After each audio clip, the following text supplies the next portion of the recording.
Assalamu alaikum everyone. Welcome to Vocabulary where you learn English with easy lessons. In this lesson, I'm going to teach you some important prepositional phrases as in spite of, instead of, in addition to, with regards to, on behalf of, on top of that.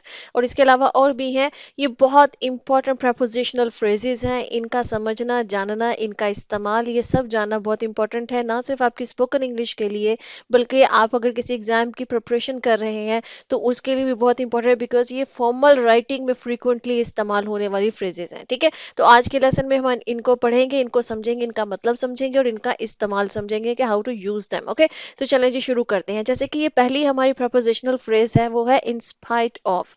In spite of का मतलब होता है introduces a contrast और contradiction. ठीक है, किसी sentence के अंदर आपने कॉन्ट्रास्ट बताना है, कोई कॉन्ट्राडिक्शन बतानी है, तो उसके लिए इस्तेमाल होता है. जैसे कि हम उसको उर्दू में अगर हम इसका ट्रांसलेशन करें तो वो बनेगा इसके बावजूद. जब जुमलों में आपने दो बातें कर रहे होते हैं और वो दोनों बातें एक दूसरे के कॉन्ट्रास्ट में होती हैं, एक दूसरे को कॉन्ट्राडिक्ट कर रही होती हैं. जैसे हमने कहना होता है कि ऐसा हुआ और इसके बावजूद ये. ठीक है, तो ये जो इसके बावजूद है ना, उसके लिए हम इन स्पाइट ऑफ जो है वो ये प्रपोजिशनल फ्रेज जो है वो इसको इस्तेमाल करते हैं. जैसे कि ये पहला सेंटेंस है, इन spite of the heavy rain. मतलब बहुत तेज बारिश होने के बावजूद. अब ये देखिए, हम कॉन्ट्रडिक्शन बता रहे हैं, एक कंट्रास्ट बता रहे हैं कि इसके बावजूद फिर भी ये हो गया. ठीक है, दो चीजें हो रही हैं और वो एक दूसरे के साथ कंट्रास्ट में हैं. ठीक है, कि इन spite of the heavy rain, मतलब बहुत भारी किस्म की तेज बारिश होने के बावजूद they decided to go for a hike. वो जो है ना वो हाइक के लिए चले गए. हाइकिंग होती है ना जो लोग पहाड़ों पे करते हैं. ठीक है, तो मतलब कि वो बारिश हो रही है और इसके बावजूद जो है वो हाइक पे चले गए, क्योंकि जब बारिश में लोग नहीं जाते हैं हाइकिंग के लिए. ठीक है, तो मतलब ये कंट्रास्ट है. तो जब हम कंट्रास्ट करना चाह रहे होते हैं सेंटेंसेस के अंदर, वहां पर हम इन स्पाइट ऑफ यूज करते हैं. जैसे कि ही पास द एग्जाम, उसने एग्जाम जो है वो पास कर लिया इन spite of not studying the night before. मतलब पिछली रात को स्टडी ना कर, नाइट बिफोर का मतलब है कि एग्जाम से जो एक रात पहले होती है, तो उस रात को जो है ना स्टडी ना करने के बावजूद वो एग्जाम्स में पास हो गया. तो कंट्रास्ट है, क्योंकि अक्सर यही समझा जाता है ना कि स्टडी की नाइट जो है, जो एग्जाम की जो पिछली रात होती है उसमें स्टूडेंट्स जो है सब स्टडी कर रहे होते हैं ताकि वो सुबह एग्जाम में पास हो जाए. लेकिन वो उस रात वो सोया, रिलैक्स रहा और जो है वो पास हो गया. और इसका रीजन ये है कि जाहिर बात है कि उसने पहले से तैयारी की हुई होगी. अच्छा जी, in spite of his fear of heights, मतलब उसको हाइट का जो एक कुछ लोगों को होता है कि उनको ऊंचाई से खौफ लगता है, तो मतलब ऊंचाई का खौफ होने के बावजूद ही climb to the top of the mountain. वो मतलब क्लाइम कर गया, जो जो भी माउंटेन थी उसके टॉप तक, उसके ऊपर तक जो है वो मतलब चढ़ाई वो कर गया, वो क्लाइम कर गया. ठीक है, तो मतलब अब आपको समझ में आ गई कि ये प्रपोजिशनल फ्रेज हम कहाँ यूज करते हैं. इसको हम यूज करते हैं जब हमने कंट्रास्ट बताना होता है उर्दू में, जैसे हम कहते हैं इसके बावजूद. और ये सेंटेंस के स्टार्ट में भी इस्तेमाल हो सकता है और ये सेंटेंस के दरमियान में भी इस्तेमाल हो सकता है. ठीक है, अच्छा, अब हम अपनी नेक्स्ट जो प्रपोजिशनल फ्रेज है उसको समझ लेते हैं. ये है इंस्टेड ऑफ. अक्सर स्टूडेंट्स इन स्पाइट ऑफ और इंस्टेड ऑफ, इन दो प्रपोजिशनल फ्रेजेस के अंदर जो है वो कंफ्यूज होते हैं. उन्हें लगता है कि शायद ये सेम मीनिंग रखते हैं. नहीं, ये सेम मीनिंग नहीं रखते हैं. इन स्पाइट ऑफ मैंने आपको बताया कि कंट्रास्ट में इस्तेमाल होता है, इसके बावजूद के मीनिंग में इस्तेमाल होता है. लेकिन इंस्टेड ऑफ हम इस्तेमाल करते हैं जब हम कोई ऑल्टरनेटिव ऑप्शन बता रहे होते हैं. जब दो ऑप्शंस होती हैं और उन दो ऑप्शंस में एक की बजाय दूसरा कर लिया जाए, ये के बजाय जो होता है ना उर्दू में, ये उसके लिए इस्तेमाल होता है. ये कंट्रास्ट के लिए नहीं होता है. कंट्रास्ट में हमने कहा ना कि इसके बावजूद. ठीक है, वो हमने पढ़ा इन स्पाइट ऑफ. लेकिन इंस्टेड ऑफ है के बजाय, मतलब दो ऑप्शंस थी, उन ऑप्शंस में पहली के बजाय दूसरी ऑप्शन को अडॉप्ट कर लिया गया हो, वहां पर हम इंस्टेड ऑफ कहा जाता है. जैसे कि ये है, शी डिसाइडेड टू वॉक. उसने जो है ना मतलब walk to work. Walk to work का यहाँ पर जो सेंटेंस है ना, इसका मतलब ये है कि ऑफिस जाने के लिए पैदल चलना. अब उर्दू में हम इसको थोड़ा लंबा सेंटेंस में ट्रांसलेट करेंगे, ये लैंग्वेजेस का स्टाइल होता है, हर लैंग्वेज का अपना एक स्टाइल होता है. ठीक है, तो उसने फैसला किया कि वो ऑफिस जो है वो पैदल चलकर जाएगी। अब उर्दू में थोड़ा लंबा इसकी ट्रांसलेशन होगी। वॉक टू वर्क का मतलब यह है पैदल चलकर अपने काम वाली जगह पर जाना, ठीक है। तो she decided to walk to work, उसने फैसला किया कि वो अपने ऑफिस में या जो भी जिस जगह पे भी वो काम करती है, काम वाली जगह पे वो पैदल चलकर जाएगी इंस्टेड ऑफ। अब यहाँ पर क्या है कि उसके पास कोई और ऑप्शन है, लेकिन वो ऑप्शन उसने अडॉप्ट नहीं की। वो क्या ऑप्शन थी? इंस्टेड ऑफ, के बजाय ऑफ टेकिंग द बस, कि वो बस लेने की बजाय वो पैदल चल कर गई। देखिए यहाँ पर कंट्रास्ट नहीं हो रहा है। यहाँ पर क्या हो रहा है कि टू ऑप्शंस मौजूद हैं, या तो आप पैदल चल के जाएं या आप बस ले लें। तो उसने बस लेने की बजाय उसने ये वाली ऑप्शन अडॉप्ट की, पैदल जाना, ठीक है। इसी तरह से एक और सेंटेंस देख लेते हैं। He bought a blue shirt, उसने नीले रंग की जो शर्ट है वो खरीदी instead of a red one, मतलब जो लाल रंग की शर्ट है उसको खरीदने की बजाय। यहाँ दो ऑप्शंस, दोनों में से एक ली दूसरे की बजाय। इसी तरह से शी ऑर्डर अ सैलड, उसने एक सैलड को ऑर्डर किया, ठीक है, instead of a burger, burger order करने की बजाय।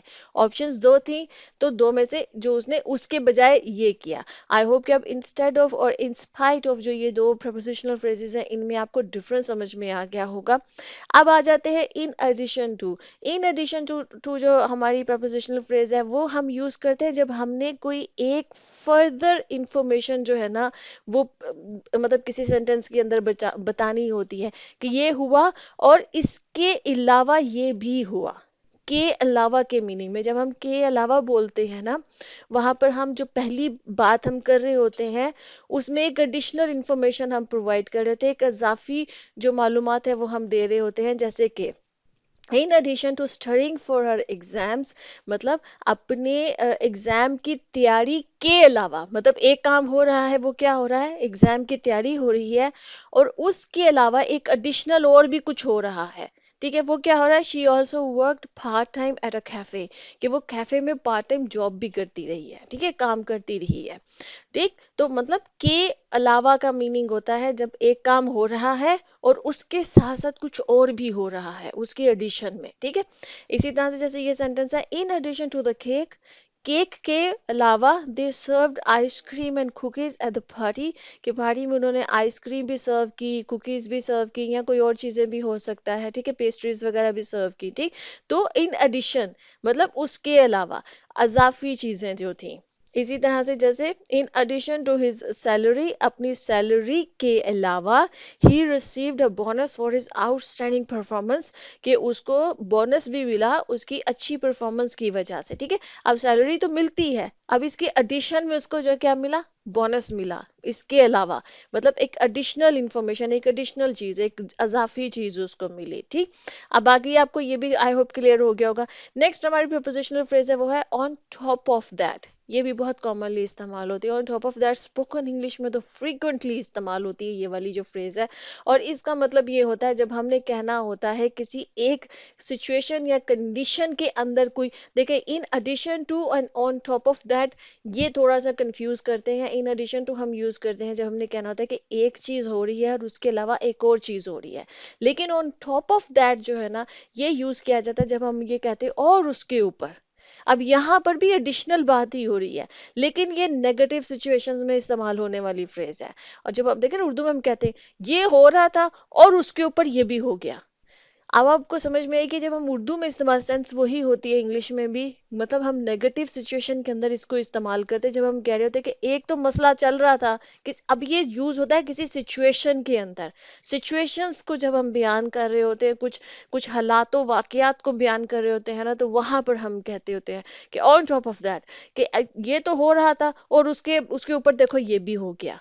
मतलब कुछ नेगेटिव हो रहा था और फिर कुछ मजीद कुछ नेगेटिविटी हो गई, ठीक। तो वहां पर हम ऑन टॉप ऑफ दैट करते हैं। इन एडिशन टू जो ना यहाँ पर इस्तेमाल ऐसी सिचुएशंस में नहीं करेंगे। इन एडिशन टू जो ना वो पॉजिटिव सिचुएशंस में इस्तेमाल होता है, ठीक है। आई होप कि आपको समझ, जैसे के अलावा के मीनिंग में इस्तेमाल होता है और उसके ऊपर के मीनिंग में हम ऑन टॉप ऑफ दैट इस्तेमाल करेंगे। जैसे कि she was already stressed about her exams, मतलब वो पहले ही अपने एग्जाम्स को लेके परेशान थी, स्ट्रेस थी। And on top of that, और उसके ऊपर मतलब अब कुछ और परेशानी भी आ गई, नेगेटिव सिचुएशन है ना। She had to deal with the family emergency, उसको फैमिली में एक इमरजेंसी होगी, विद द फैमिली इमरजेंसी, कि फैमिली में किसी किस्म की कोई इमरजेंसी होगी, कोई ऐसा मसला हो गया और उसको उससे भी डील करना पड़ा। एक तो उसको एग्जाम्स का स्ट्रेस था, ऊपर से फैमिली में कोई मसला हो गया और उसको अब उसका भी स्ट्रेस है जिसके साथ उसको डील करना पड़ा। कोई घर में लड़ाई हो गई, कोई बीमार हो गया या कोई हॉस्पिटलाइज हो गया खुदा ना खास्ता, तो ये चीजें ठीक है।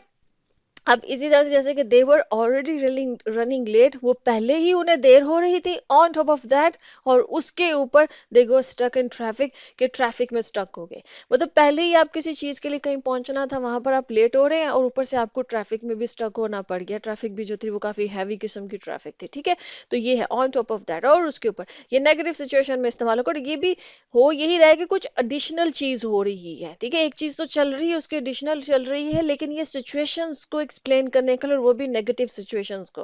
इस वजह से on top of the financial difficulties they were facing, मतलब कि जो जो भी फाइनेंशियल मसले मसाइल उनको चल रहे थे, वो जो फेस कर रहे थे, उसके ऊपर जो क्या हो गया, they also had to cope with the health issues, के उसके अलावा घर में किसी किस्म की कोई बीमारी भी आ गई। मतलब पहले ही किसी फैमिली के बारे में बात हो रही कि पहले ही उनके घर पैसों का मसला चल रहा था, फाइनेंशियल प्रॉब्लम्स चल रही थी, डिफिकल्टीज चल रही थी, और उसके ऊपर क्या हो गया कि हेल्थ इश्यूज भी आ गए, घर में कोई ना कोई बीमार भी पड़ गया, ठीक है, उसके ऊपर ये मसला हो गया।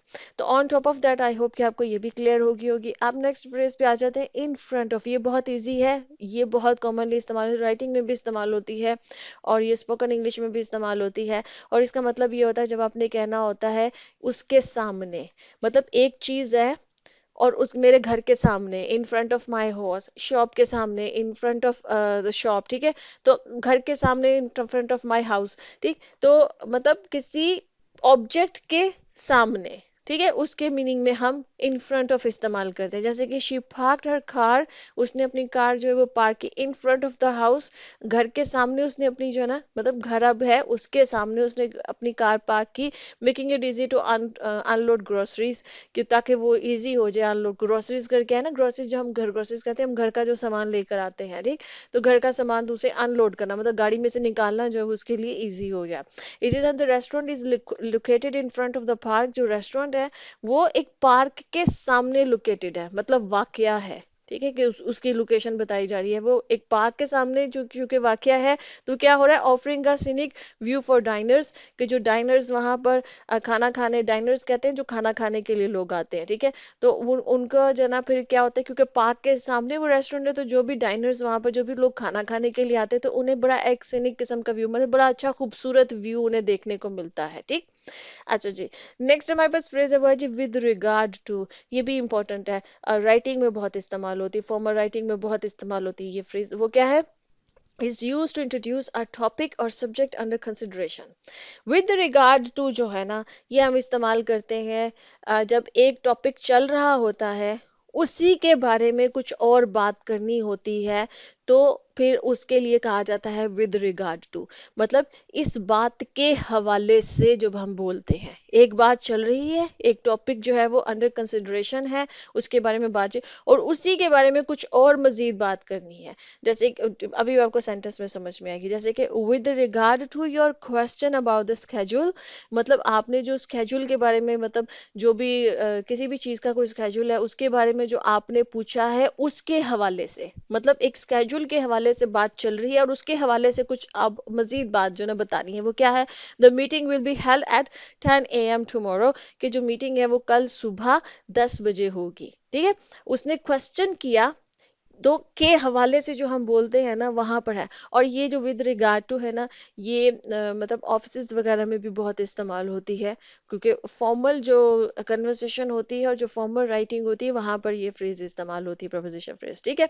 जैसे कि आपके सवाल, आपने जो स्केड्यूल के बारे में जो सवाल किया उसके हवाले से मैं बता दूं, क्या बता दूं, कि मीटिंग जो है ना वो कल होगी, ठीक। अच्छा, जैसे इसी तरह से the manager provided updates with regard to the company's financial performance during the quarterly meeting. Quarterly meetings होती है ना ऑफिस में, एवरी क्वार्टर होती है, 3 महीने के बाद होती है या 4 महीने के बाद होती है, डिपेंड करता है कि कितने महीनों का उस कंपनी में क्वार्टर जो कंसिडर किया जाता है। कुछ कंपनी 3 मंथ्स का होता है, कुछ में 4 मंथ्स का होता है, ठीक है।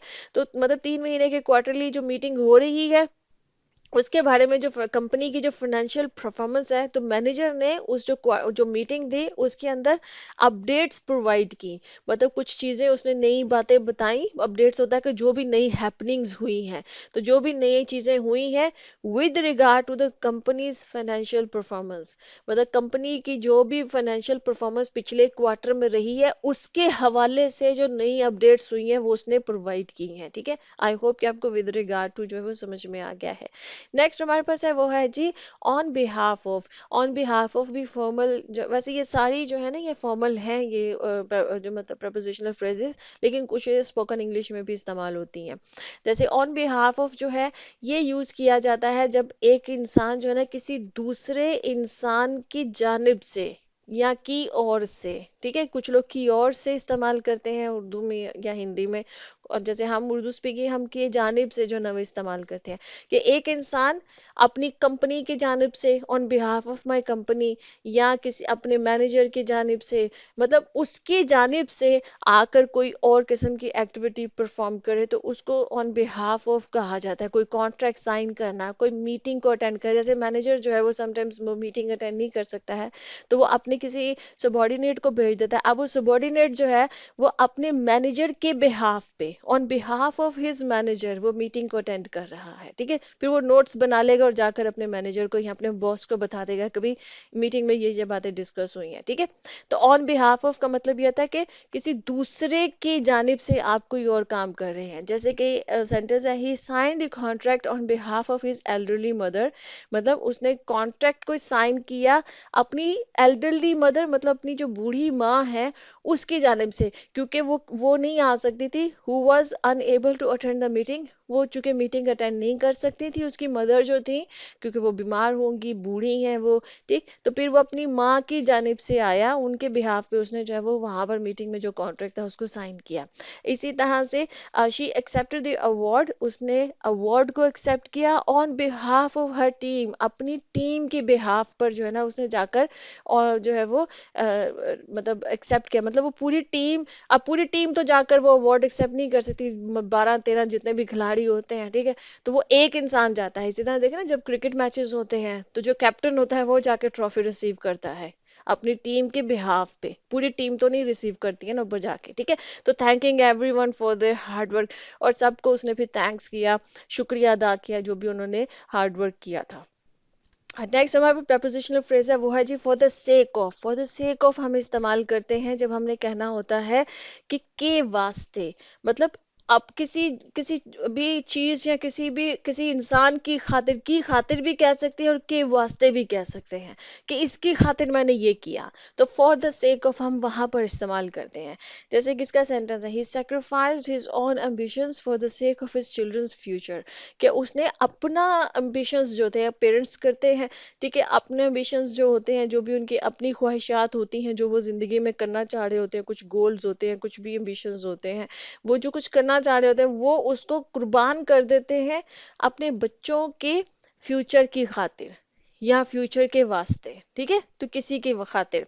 इसी तरह जैसे they decided to relocate for the sake of better opportunities. Relocate का मतलब ये होता है अपनी जगह को तब्दील करना, तो यहाँ पर रीलोकेट से मुराद होगी अपना घर तब्दील करना। ठीक है, तो उन्होंने फैसला किया कि वो अपना घर जो है वो तब्दील करेंगे, रीलोकेट करेंगे, मतलब जहाँ वो पहले रह रहे हैं वो किसी और जगह पे जाकर रहेंगे for the sake of better opportunities, ताकि उन्हें अच्छे मौके मिल सके अपने करियर के लिहाज से। हो सकता है कुछ बेटर अपॉर्चुनिटीज उनको चाहिए, कहीं पर ज्यादा बेहतर जॉब मिल रही है। ठीक है, तो वहां की खातिर फिर उन्होंने अपने आप को रीलोकेट किया।